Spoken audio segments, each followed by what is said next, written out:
Eto na naman. Kaya ako bihira masyado magsuklay. Yung parang once a day lang. Kasi ayan o, pag nagsuklay ako, oh, kita nyo ba yan? Dami. Oh, dami yan.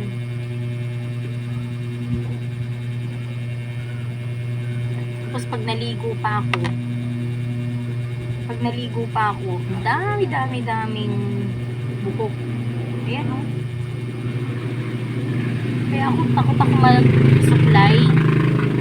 Iwas na iwas ako magsuklay. Kasi kapag nagsuklay ako, Diyos ko, kawawa naman ang buhok. Parang feeling ko wala na akong buhok na matitira. Pag araw-araw ganito karaming nalatanggal.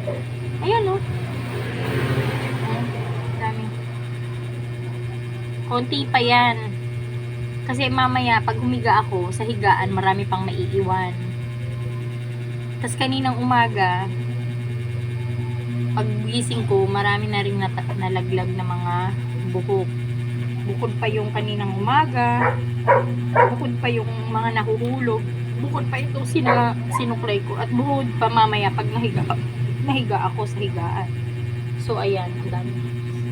Katakot.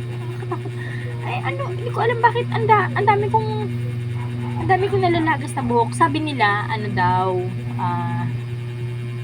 stress daw ako. Sobra. Kung stress lang ang pag-uusapan, sobrang stress. Pero ayun nga, stress ako sa pera. Kailangan kong maraming pera para mawala yung stress ko sa buhay. Pero lang naman talaga ang stress ng mga tao eh. Diba? Lahat ng tao, pera ang problema. Ayan. Kaya nga pala ako nagsusuklay. Kasi mag-video ko.